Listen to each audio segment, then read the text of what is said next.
selalu sukai hadiratmu, tak ingin ku terpisahkan dekat denganmu. Itu yang ku rindukan,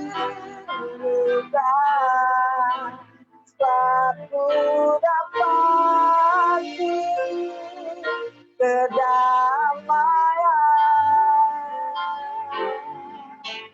Ku nikmati keindahan dan keagungan-Mu, oh Tuhan.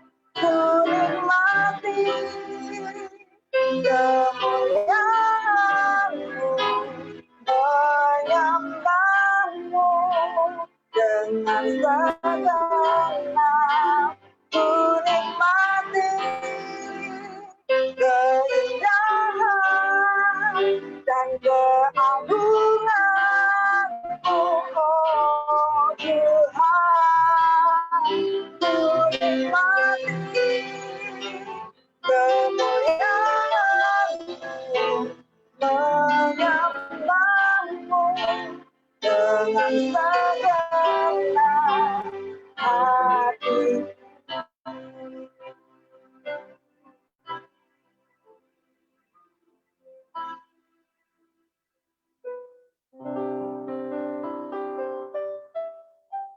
Baik, nanti saya minta Pak Gersom akan pimpin kita dalam doa pembukaan.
Baik, saudara-saudara, saya akan pimpin dalam doa pembukaan. Mari kita satu dalam doa. Bapa dalam sorga, Bapa yang mulia, Bapa yang memiliki rencana yang indah dalam hidup kami yang Engkau sudah gambarkan.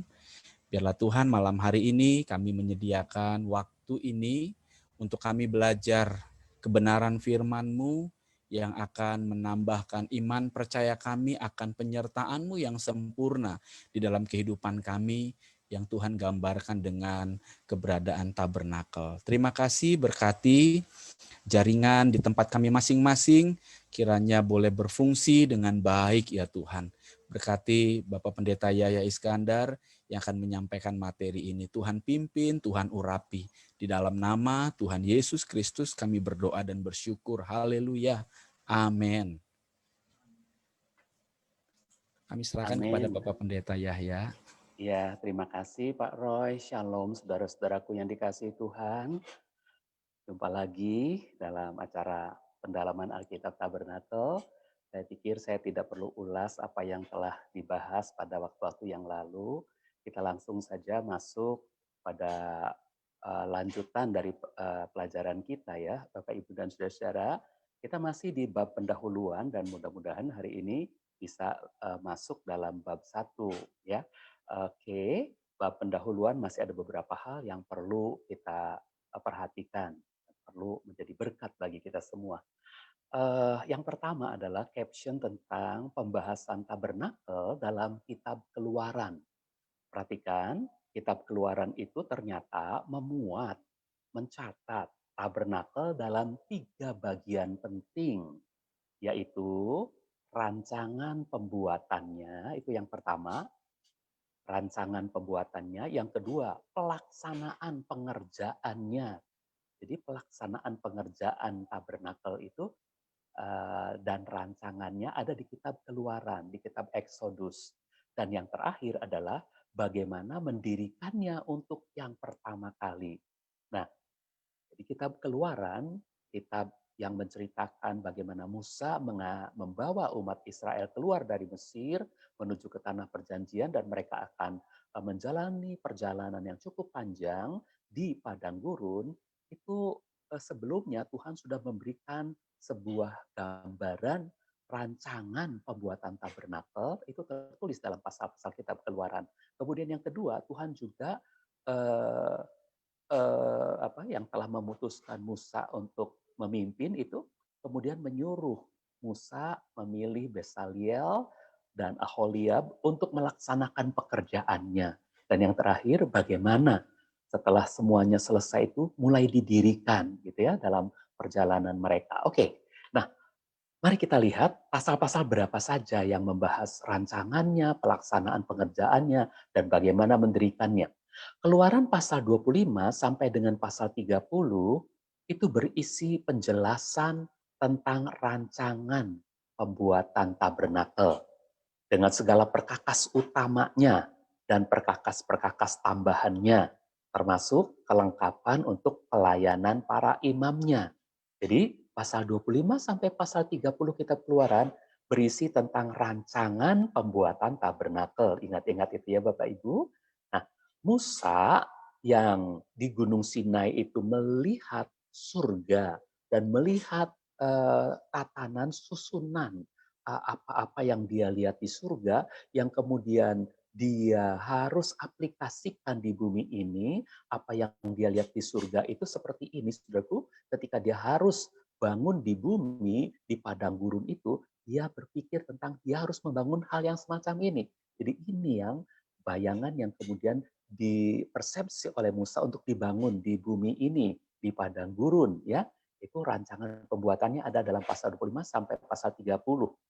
Dan bukan hanya bangunan secara uh, uh, keseluruhan, tetapi juga perkakas-perkakas yang ada di dalamnya. Yang pertama, dia juga melihat tabut perjanjian. Tabut perjanjian itu yang ada di ruang Maha Kudus di sini nih, saudara-saudara. Ini kemah tabernakelnya, tenda tabernakelnya adanya di sini di ruang Maha Kudus. Kemudian di ruang kudus ini dia juga melihat ada mezbah dupa, ada meja roti sajian, dan ada kaki pelita emas. Itu ada di ruang kudus. Setelah keluar dari tenda kemah tabernakel, maka di depan, di halaman ini, dia dapati juga ada kolam pembasuhan dan ada mezbah kurban bakaran.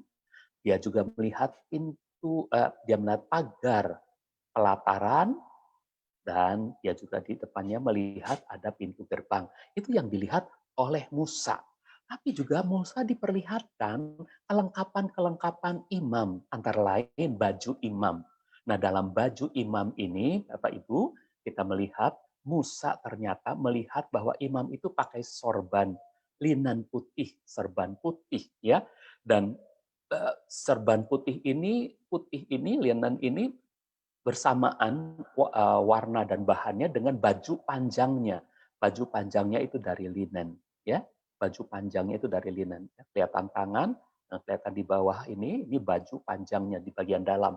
Jadi ini serbannya, pada serban ini ada patam, ada lempengan emas ya yang bertuliskan Kados le Yahweh, kudus bagi Yahweh. Nah, kemudian Musa juga melihat bahwa ada efod.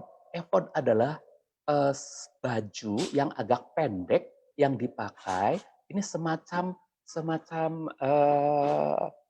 apa itu jaket ya, semacam jaket begitu ya, efod. Dan pada efod itu ada tutup dada, ya, ada tutup dadanya, ada ikat pinggangnya, dan di bahu baju efod ini ada 2 buah batu oniks ya, 2 buah batu oniks, yang satu bertatahkan 6 suku Israel dan 6 nama suku Israel, dan yang sebelah kiri juga 6 nama suku Israel.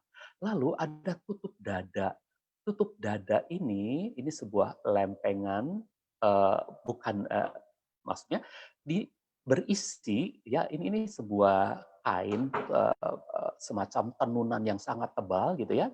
Itu berisi 12 batu permata, diikatkan di sana 12 batu permata, nama-nama suku Israel. Tentu nanti akan ada makna-maknanya kenapa di sini ada 6 suku Israel, 6 nama suku Israel di 2 buah batu oniks ini. Mengapa juga di sini ada, itu nanti kita akan tahu makna-maknanya ya. Kemudian ada juga jubahnya. Jadi selain semacam apa tuh, jaket, apa namanya ya kalau orang yang pakai jaket dalam gitu, lupa saya ya. Nah, itu selain baju efod ada juga jubahnya. Jadi jubah yang warna biru ini warna nila atau biru ini ya. Ini jubahnya itu ternyata punya tambahan di bawahnya, yaitu giring-giring emas dan buah-buah delima. Giring-giringnya itu dari logam emas, tapi buah delima ini dari semacam simpul-simpul dari benang-benang itu ya. Nah, ini bentuknya seperti buah delima begitu. Nah, semuanya ini ada maknanya, Ibu Bapak dan Saudara. Itu yang dilihat oleh Musa gambarannya. Lalu Keluaran pasal 25 sampai pasal 39 itu menceritakan pelaksanaan pengerjaan tabernakel. Bagaimana mulai dilaksanakannya? Tentunya orang Israel harus lebih dulu memberikan persembahan. Dan persembahan dari emas, dari kain-kain, benang-benang, kayu-kayu, semuanya dikumpulkan oleh Musa. Lalu Musa menyuruh Besaliel dan Aholiab, yang Besaliel telah diurapi Tuhan, tentu Aholiab juga ya, untuk mengerjakan bagian-bagian yang sangat-sangat berseni itu. Mereka ini seniman yang diurapi Tuhan untuk membuat hal-hal ini ya. Baik pekerjaan kayu-kayu, pekerjaan emas pelapis, pekerjaan tenunan, semuanya itu dikerjakan dalam urapan Tuhan. Dan ketika semua ini bisa diselesaikan, maka Keluaran pasal 40 itu berisi peraturan-peraturan bagaimana mendirikan tabernakel untuk yang pertama kalinya. Jadi Musa ya menyuruh apa-apa yang sudah selesai itu, seperti tabut perjanjian itu ditaruhnya di bagian yang paling dalam dari kemah tabernakel ini. Di bagian paling dalam, yaitu bagian yang disebut ruangan Maha Kudus. Di depan ruangan Maha Kudus berbatasan dengan ruangan kudus ini ada tabir. Di depan tabir itu diletakkannya mezbah dupa, dan juga diletakkan meja roti sajian, juga kaki pelita emas. Lalu ada pintu kemah di depannya lagi. Dan setelah pintu kemah selesai, maka Musa menyusun di bagian depannya itu, setelah pintu kemah selesai, Musa juga memasang papan-papan untuk memperkokoh kemah atau tenda tabernakel ini ya. Kemudian dipasangnya juga tudung-tudungnya ya, tudung-tudungnya, dan setelah itu dibuat pagar halaman, ya, dan ada kolam pembasuhan ditaruh di sana, mezbah korban bakaran pun ditaruh di sana, lalu dibuatnya pintu gerbang gitu ya. Nah, akhirnya seperti inilah jadinya. Ini didirikan pertama kali oleh Musa ya. Jadi itu ada di Keluaran pasal 40. Ingat sekali lagi, ada 3 hal penting yang diungkapkan dalam kitab Keluaran tentang tabernakel. Yang pertama adalah rancangan pembuatannya, yang kedua pelaksanaan pengerjaannya, dan yang ketiga bagaimana mendirikannya untuk pertama kali. Baik, Ibu Bapak dan Saudara-saudara, sekarang kita lihat caption berikutnya. Tabernakel di antara umat Israel di padang gurun. Bagaimana komposisi perkemahan umat Tuhan, perjalanan umat Tuhan, yang di tengah-tengahnya ada tabernakel. Jadi dalam perjalanan, Ibu Bapak dan Saudara, tabernakel yang knockdown, Ibu Bapak mungkin tahu ya, knockdown maksudnya itu gampang dipreteli gitu ya, gampang dipasang kembali. Kalau kita beli lemari di mana gitu ya, susah dibawa masuk ke rumah, pintu kita mungkin agak kecil, tapi karena kita belinya knockdown itu begitu udah sampai di dalam baru dipasang lagi gitu. Nah itu berarti knockdown ya. Tabernakel yang knockdown itu diangkut oleh suku Lewi. Jadi Tuhan mengkhususkan suku Lewi, yaitu kaum Gerson, kaum Kehat, dan kaum Merari. Ini anak-anak dari suku Lewi, ya, keturunan mereka, keturunan Gerson, keturunan Kehat, dan keturunan Merari, yang harus mengangkat tabernakel. Tidak boleh yang lain, harus dari orang-orang Lewi. Lalu formasi barisannya seperti apa? Diawali dengan tiang awan, kemudian diikuti oleh suku Yehuda, suku Issakhar, dan suku Sebulon. Lalu mulailah diikuti oleh kaum Gerson dan Merari. Ya, mereka membawa peralatan-peralatan tabernakel seperti tudung-tudung, papan-papan. Kemudian diikuti oleh suku Ruben, Simeon, dan Gad. Baru kemudian suku Lewi lagi, yaitu kaum Kehat yang membawa peralatan-peralatan di ruang kudus dan ruang maha kudus. Ya. Selanjutnya diikuti oleh suku Efraim, Manase, Benyamin, dan Asher, dan Naftali. Jadi kira-kira seperti ini. Dimulai dengan tiang awan, lalu diikuti oleh suku Yehuda, suku Issakhar, suku Sebulon. Baru kemudian suku Lewi yang diwakili oleh kaum Gerson dan Merari, ya. Ini yang mengangkat peralatan-peralatan tabernakel yang sifatnya tidak seperti yang ini. Ini lebih yang ada di ruang kudus dan maha kudus, suku Kehat.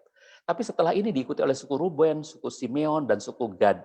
Kemudian suku Lewi lagi, yaitu kaum Kehat, baru diikuti oleh Efraim, Manase, Benyamin, dan Asher, dan Naftali. Nah, Ibu Bapak dan Saudara, kalau kita lihat susunan semacam ini dalam formasi barisan, kita bisa mengerti mengapa Tuhan menyuruh Musa melakukan ini, saudara-saudaraku. Itu artinya bahwa Tuhan menghargai setiap suku ini untuk turut bertanggung jawab pada apa yang Tuhan anggap sebagai rumahnya di bumi ini. Ini luar biasa, saudaraku. Sebetulnya ini adalah karya Tuhan. Tuhan bisa saja menjaga dirinya, tapi dia ingin mengajak serta umatnya untuk turut menjaga. Apabila datang serbuan musuh, maka ada orang-orang yang harus turut bertanggung jawab untuk menjaga hal-hal yang kudus ini, saudara-saudara. Itulah keajaibannya Tuhan kita, kasih karunia yang besar, yang walaupun sebetulnya orang-orang Israel itu penuh dengan permasalahan, penuh dengan dosa, tapi masih diajak serta untuk mengawal hal-hal yang kudus tempat kediaman Tuhan ini. Ya, saudara-saudara. Kemudian ini contohnya ini ya, contohnya ketika orang Israel sudah berjalan, suku Yehuda, suku dan seterusnya, baru diikuti oleh orang-orang Lewi yang mengangkat peralatan tabernakel, diikuti oleh suku-suku lainnya, gitu ya. Nah, Ibu Bapak dan Saudara-saudara, lalu ketika berkemah, bagaimana komposisinya? Tabernakel didirikan menghadap ke timur. Ingat, tabernakel menghadap ke timur ya, dan berada di tengah-tengah atau dikelilingi oleh perkemahan umat Israel dengan formasi sebagai berikut. Pada ring pertama di sebelah timur, itu perkemahan Musa dan para imam. Para imam itu adalah keluarga Harun dan anak-anaknya. Ya, coba kita lihat gambarnya dulu. Di sebelah timur ini kan tabernakel menghadap ke timur, ini pintu gerbangnya, menghadap ke east ini ya. Lalu ada perkemahan Musa dan Harun serta anak-anaknya. Baru di sebelah north, sebelah utara, itu perkemahan suku Lewi juga, Merari. Jadi ini ring pertama, ring satu adalah orang-orang Lewi, saudara-saudara, Merari. Di sini ada kaum Gerson, ya, suku Lewi, kaum Gerson. Dan di sini adalah suku Lewi, kaum Kehat, ya, di sebelah selatan. Jadi di sebelah barat kaum Gerson, di sebelah utara kaum Merari, di sebelah timur adalah keluarga Musa dan keluarga Harun dan anak-anaknya. Oke, di sebelah selatan, south ya, selatan itu adalah kaum Kehat. Nah, ini ring pertama, lalu ring kedua, saudara-saudara ya. Oke, mari kita lihat di sebelah utara perkemahan kaum Merari ya. Oke, dan ring kedua ini dia. Lalu pada ring kedua di sebelah timur ada perkemahan suku Yehuda, Isakar, dan Sebulon.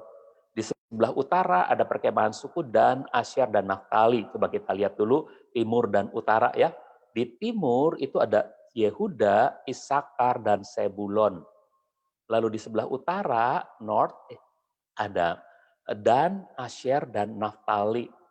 Di sebelah barat ada Manasye, Efraim, dan Benyamin. Dan di sebelah selatan ada suku Ruben, Gad, dan Simeon. Ya, jadi ini ring yang keduanya. Gitu. Saudara, ring pertama adalah suku Lewi, ring kedua adalah masing-masing suku dari 12 suku Israel itu. Oke, nah Ibu Bapak, jadi kita melihat bahwa inilah gambaran perkemahan dari suku-suku Israel tersebut ya. Nah, seperti ini kalau mau digambarkan lebih jelasnya. Jadi di sebelah selatan ada Bani Kehat dan suku Ruben, Simeon, Gad. Di sebelah timur ada kaum Harun, imam-imam dan Musa, suku Yehuda, suku Isakar dan suku Sebulon. Di sebelah utara suku Dan, Asyar dan Naftali dengan Bani Merari ya atau kaum Merari. Lalu kaum Gerson itu di sebelah barat bersama dengan suku Efraim, Manasye, dan Benyamin. Nah, Ibu Bapak dan Saudara, jadi sekarang kita melihat berikutnya. Caption berikutnya kita bicara soal skema tabernakel. Apa itu skema tabernakel? Ini penting Bapak Ibu. Skema tabernakel adalah gambaran ringkas mengenai bagian-bagian penting yang ada dalam tabernakel. Skema inilah yang dijadikan dasar sistematika pelajaran tabernakel. Jadi skema itu seperti ini saudara-saudaraku ya. Ini adalah skema tabernakel. Lalu skema utama tabernakel terdiri dari, ini harus kita ingat, 3 bagian penting, yaitu ruang maha kudus, katakan ruang maha kudus. Yang kedua, ruang kudus, oke, ruang kudus. Yang ketiga, pelataran, oke. Ruang maha kudus, ruang kudus, dan pelataran. Jadi ini ruang maha kudus, ini ruangan kudus, dan ini pelataran yang sangat luas ini pelataran, oke. Nah, lalu kita lihat apa? Dalam ruang maha kudus terdapat perkakas utama, yakni tabut kesaksian. Ini nama Ibraninya Aron Ha-edut ya, atau tabut perjanjian sama Aron Ha-brit. Tapi nanti nama-nama Ibrani kita lewati dulu karena waktunya cepat sekali berlalu ya. Nanti itu jangan sampai mengganggu kita ya. Kita ingat nama-nama dalam bahasa Indonesia aja dulu deh ya. Oke. Jadi di dalam ruang Maha Kudus ada tabut perjanjian atau tabut kesaksian. Di ruangan kudus ada 3 alat, 3 perkakas, yaitu apa? Mezbah dupa dan meja roti sajian serta kaki pelita. Betul nggak? Nah, coba kita lihat di ruang Maha Kudus. Ini tabut perjanjian di ruang kudus ya, yang berikutnya. Sorry, sebelum ke ruang kudus. Antara ruang Maha Kudus dengan ruang kudus ada apa? Ada tabir. Ya, ada Pak Roket. Pak Roket. Ini tabir. Tabir itu adanya di sini. Tebal sekali ya. Oke, itu antara ruang Maha Kudus dengan ruang kudus. Ada tabir. Oke. Nah, kemudian, ini tabir di bait suci, tapi untuk gambaran betapa tebalnya tabir itu ya. Karena di bait suci pun ada mezbah dupa, dan di dalamnya tentu ada peti perjanjian atau tabut perjanjian ya. Nah, tebal sekali tabir itu. Oke, nah berikutnya.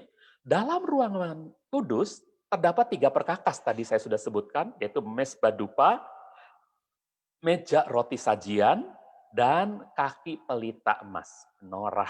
Oke. Jadi di dalam ruangan kudus ada mezbah dupa, meja roti sajian, dan ada kaki pelita emas. Kemudian selanjutnya, ini mezbah dupa, gambarannya satu-satu ya, supaya saudara-saudara jelas. Ini meja roti sajian, ada 6 tumpukan roti di kiri kanan, ya.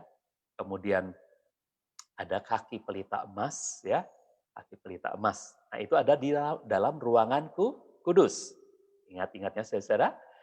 Kemudian antara ruangan kudus dengan pelataran itu dibatasi dengan pintu kemah. Ya, petah ha-ohel, pintu kemah aja lah. Berupa apa? Berupa tirai. Kalau tirai itu lebih tipis daripada tabir ya. Berupa tirai. dari kain linen yang dipintal benang nila, ungu, dan merah. Ya, jadi antara ruangan kudus dengan pelataran itu ada pintu kemah, ya, terbuat dari tirai, oke? Dari kain lenan dipintal dengan benang biru atau nila, kemudian ungu dan merah kirmisi. Nah seperti ini pintu kemah itu ya. Oke, gambaran yang mungkin lebih jelasnya seperti ini. Tapi setiap gambar punya penafsiran sendiri-sendiri dari sang penggambar. Mungkin dia pintalannya semacam ini, kalau yang tadi beda ya. Oke. Nah, saudara, jadi gambar itu punya kelebihan dan kekurangan tentunya karena masing-masing tergantung dari penafsiran. Di pelataran sekarang terdapat dua perkakas utama. Jadi ini skema tabernakel, saudara harus lihat di pelataran ada dua perkakas utama, yakni bejana tembaga atau bejana pembasuhan dan mesbah tembaga atau mesbah kurban bakaran. Ya, jadi di pelataran yang luas ini ada dua alat penting, dua perkakas penting, yaitu bejana pembasuhan dan mesbah korban bakaran. Ini dua-duanya terbuat dari tembaga. Ini kayu tapi dilapis tembaga, dan ini tembaga murni ya. Nah, itu sebabnya disebut bejana tembaga, yang ini atau kolam tembaga, yang ini mesbah tembaga, sering disebut begitu. Tapi sebutan yang lebih dikenal adalah mesbah kurban bakaran, yang ini bejana pembasuhan. Selanjutnya masih ya, ini dia bejana tembaga, lalu ini adalah mesbah kurban bakaran, gambarnya supaya saudara lebih jelas lagi. Antara pelataran dengan bagian luar tabernakel itu dibatasi dengan pagar pelataran yang terbuat dari layar-layar pelataran yang digantung pada tiang-tiang pagar pelataran yang dipatok ke dalam tanah. Jadi di sini antara pelataran dengan di luar tabernakel, ini di luar tabernakel, itu ada pintu gerbang, ya, ada pintu gerbang, ya, pintu gerbang pelataran. Jadi dibatasinya dengan pagar pelataran dulu, pagar pelataran yang terbuat dari layar-layar pelataran yang digantung. Jadi ini dia pagar pelatarannya, ya, pagar pelatarannya.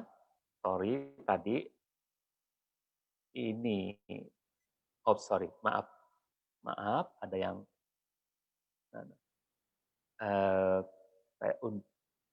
nah, Bapak Ibu, yang sedang dibahas adalah ini, yang garis hitam ini, ya, yang menutupi pelataran seluruh tabernakel. Oke, jadi ini adalah pagar pelataran, ini pagar pelataran, di belakang ada pagar pelataran, demikian pun dengan di depan ada pagar pelataran. Nah, gambarnya semacam ini, pagar pelataran, ya, ada tiang-tiang yang dibuat dari kayu akasia dengan kepala tiang dan alas tumpuannya.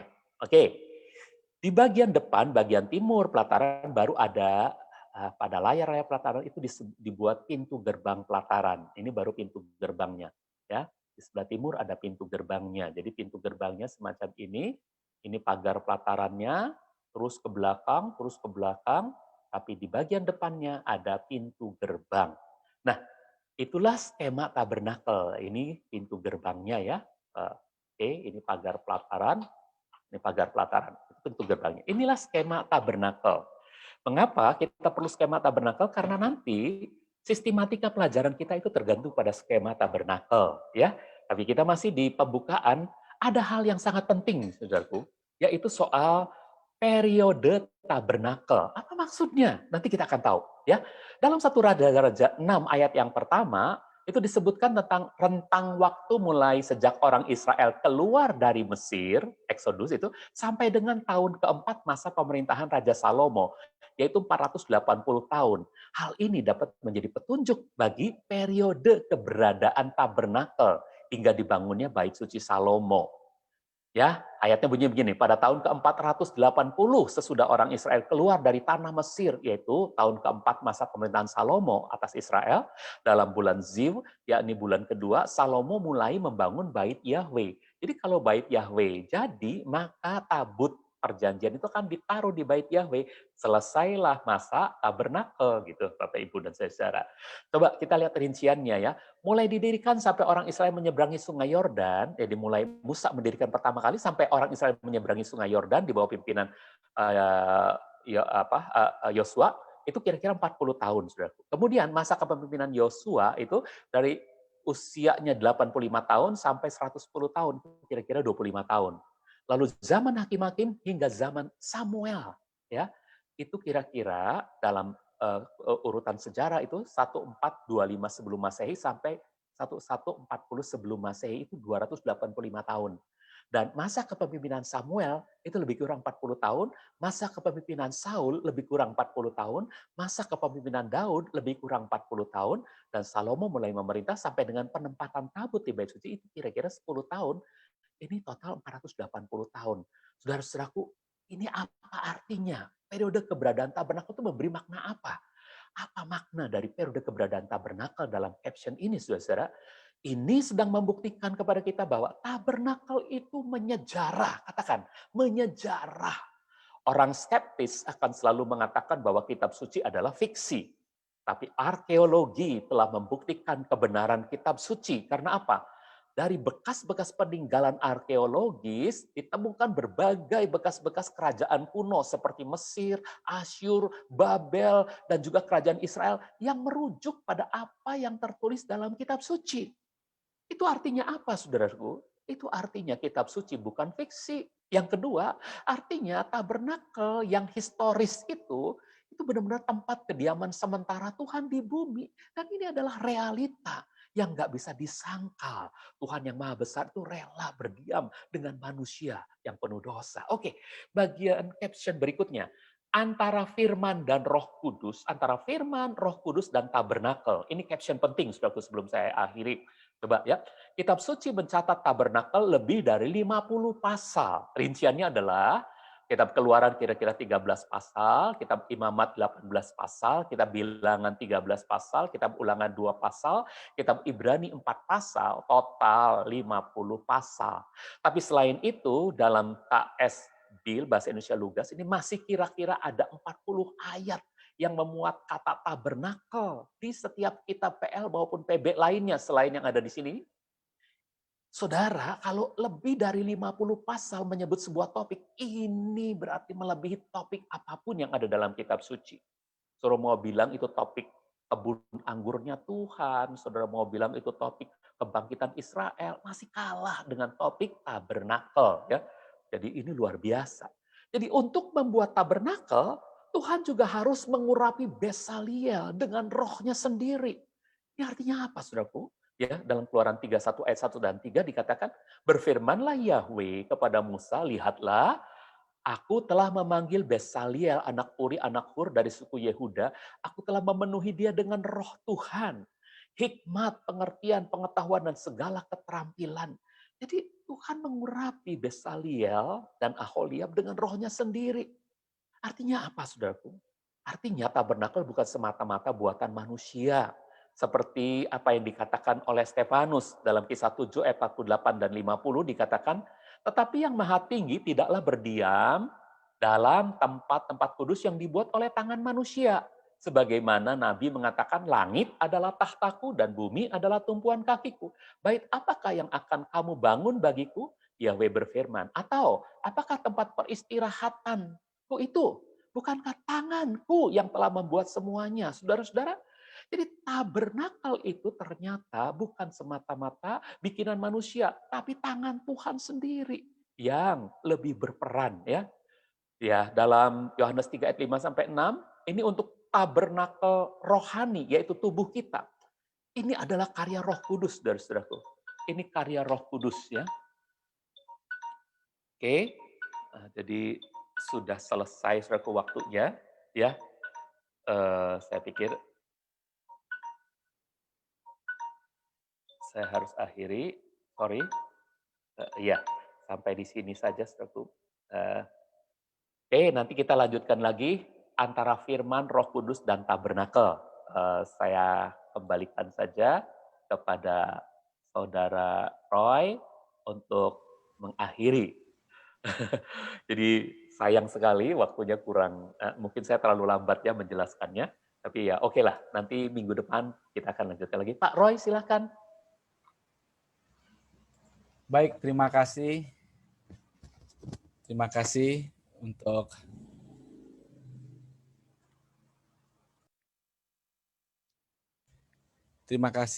Bapak Pendeta Yahya. Tuhan memberkati untuk materi yang dibagikan. Kiranya menjadi berkat ya Bapak Ibu untuk kita semuanya. Kita akan mengakhiri PA kita malam hari ini. Nanti kita akan angkat satu pujian yang akan dipimpin oleh Bu Vera. Setelah puji-pujian nanti kami minta dengan hormat Bapak Pendeta Daniel Karno akan memimpin kita dalam doa penutup. Kita mau mengagungkan Tuhan, mau meninggikan Dia. Kita naikkan pujian kami memuji kebesaran.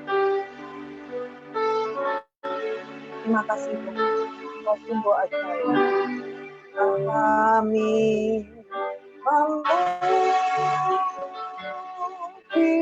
kebesaran.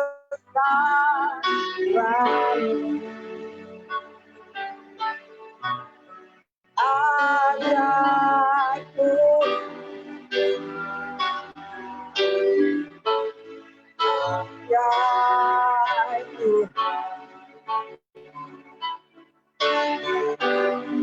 kami memuji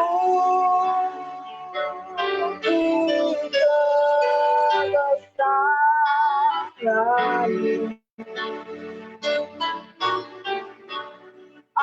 Ajaib Tuhan,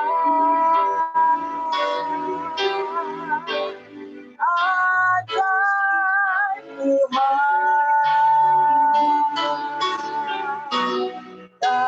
kami memuji kebesaran.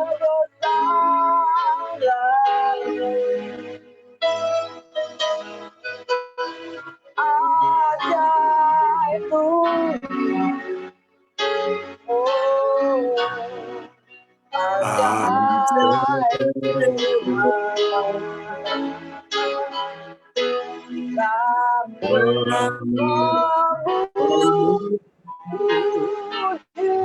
kebesaran.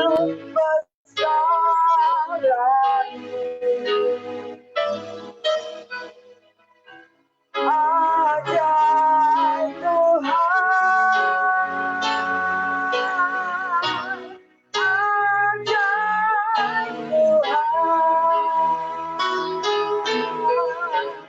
ajaib Tuhan,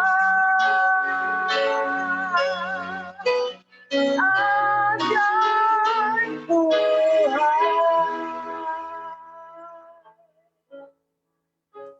Silakan Bapak Pendeta Daniel Karno akan menutup kita dalam doa.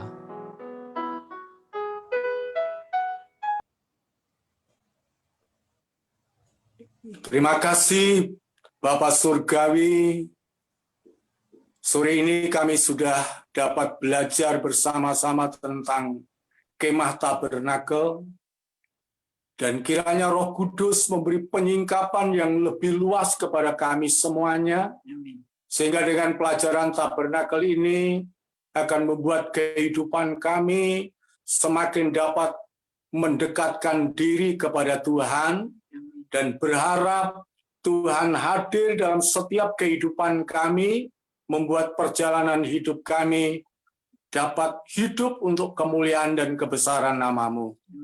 Tuhan Yesus yang baik, berkati hamba-Mu, Bapak Yahya, dengan penyingkapan dan pewahyuan yang lebih luas, sehingga dapat menjadi saluran berkat pelajaran tabernakel untuk kami semuanya. Terima kasih Bapak, aku mohon untuk pelajaran tabernakel di hari yang akan datang. Kiranya Tuhan memberi pewahyuan, pengungkapan yang lebih jauh, yang membuat kehidupan Kristen kami semakin dewasa, semakin layak, dan berkenan di hadapan-Mu. Inilah doa permohonan kami yang kami persembahkan kepada Bapa di dalam nama Tuhan Yesus Kristus, Juru Selamat dan Penebus kami yang hidup, yang percaya dan diberkati Tuhan mengatakan, amin.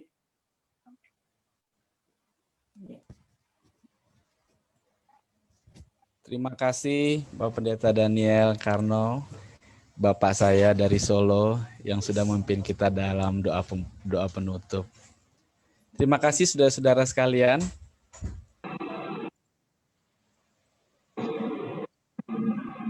Ya, silakan nanti komentar di WA grup saja ya, Ibu Bapak.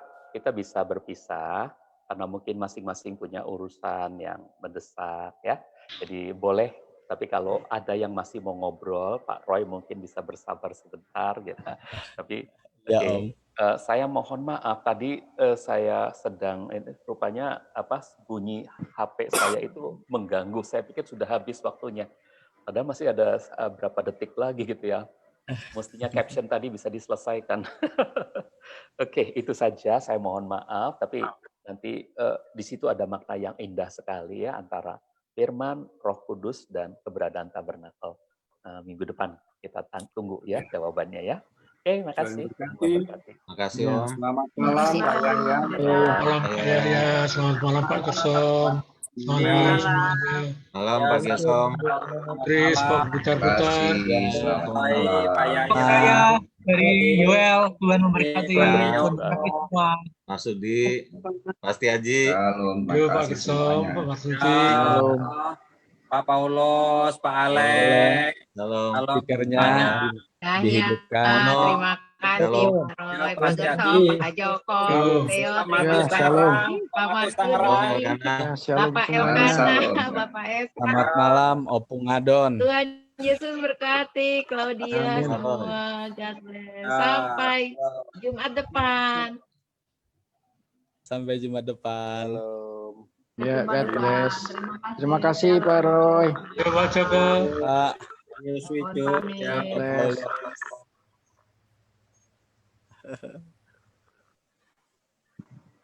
Ya, malam ini ada 52 orang. Cukup banyak. Mohon izin kalau bisa PA, karena ini PA waktunya bisa ditambah, jangan 30 menit, tambah 15 menit begitu. Sehingga bagi kita yang mendengar lebih mantap, bagi Bapak Yahya yang menyampaikan tidak tergesa-gesa. Betul, setuju. Saya setuju. Oke. Iya. 30 menit tolong. terlalu cepat Karena banget. ini PA. Karena ini PA. Ya. Oke, Mohon maaf Pak Yahya. ya Kalau saya waktu- kita ambil suara nanti di grup WA ya. Grup WA. Karena Iya. begini, barangkali juga ada saudara-saudara kita yang memang waktunya itu tight banget gitu, nggak punya waktu lagi karena mungkin malamnya dia harus doa. Ini kan hari Jumat biasanya mereka mungkin ada doa malam dan sebagainya gitu. Nah, barangkali ada yang semacam itu. Tapi kalau semua rata-rata minta ditambah, kita bisa bikin mungkin dari 30 menit jadi 40 menit nanti saya Ya. gitu ya. 40, 45 lah. 45. Kalau rata-rata setuju, barangkali yang begini Bapak Ibu yang mau masuk ke acara jam 8 malam itu masih bisa. Misalnya jam 8 kurang 10 gitu udah selesai sehingga mereka yang ada acara di gerejanya masih, kan ini kebanyakan pendeta ini. Bukan kebanyakan pendeta, banyak pendetanya. Pendetanya mungkin punya acara jam 8 malam. Jadi mereka itu bisa dengan jemaatnya kan ada doa malam atau apa, kita bisa beri waktu mereka jam 8 udah mulai gitu. Kalau jam 7 kurang 10 kita bisa selesai gitu. Iya, kalau memang mau begitu boleh. Jadi nanti waktunya ditambah dari 40 menit jadi 50 menit. 50 menit artinya sayanya bisa bertambah 10 menit. 40 menit cukup ya. Voting. Ya nanti di WA grup ya, tolong yang setuju ditambah 10 menit lagi, tolong disampaikan di WA grup Bapak Ibu ya. Jadi kalau nanti rata-rata setuju, kita tambah 10 menit lagi supaya tetap jam 7.50, jam 19.50 itu selesai sehingga pendeta-pendeta yang mau melanjutkan acara di jam 8 mereka masih bisa gitu. Gitu ya. Ya Pak, setuju, setuju. Siap. Boleh pamitan saudara-saudara? Ya, silahkan. Selamat malam. Tuhan Selamat memberkati. malam. Semuanya. Oke, Bu Yanti, Sampai Bu ketemu Liti, minggu terima kasih depan. Pak Yaya, terima kasih Pak Ya. Roy. Ya, makasih. Bapak Ibu, Om. untuk Ya. materinya nanti akan Roy, dikirim di Pak Gersom. grup ya. Dan Amin. untuk Ya, mau thank nonton you. videonya bisa silakan lihat di Facebook saya. Oke, thank you. Oh ya, Thank you. mohon maaf tadi waktu suruh berdoa. Tapi saya tahu-tahu hilang. Dah? Zoom-nya hilang. Suaranya masih ada, tapi makanya saya nggak bisa buka mic-nya. Saya berdoa sendiri. Hilang atau melarikan diri? Doa sendiri loh, kok Pak Roy doa? Ya udah, enggak apa-apa ya. HP-nya hilang, Pak. Kita belajar semuanya, lagi belajar juga. Mantap. Oke, terima kasih Ya, semuanya.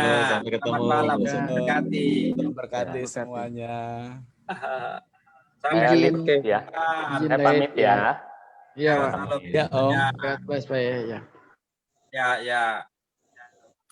Pak Paulus, Om Gersom. Berkati. ya Pak Alek, Ya. Berita, Alek, Pak Masudi, berkati. Roy. Halo. Pak Joko, Oke, sampai Pak ketemu Pramono, ya. Pak Esra, ya Tuhan Pak berkati. Roy, Terima Pak Leo, kasih setuju. Om Yahya. Ya, salam semuanya. Ya, Sampai ketemu Jumat depan El, semuanya. ya. salam. Saya close ya. Pak Yawi berkati. Ya. Ya, amin. Pak Butar-Butar, Opung Adon, sampai ketemu, Tuhan berkati.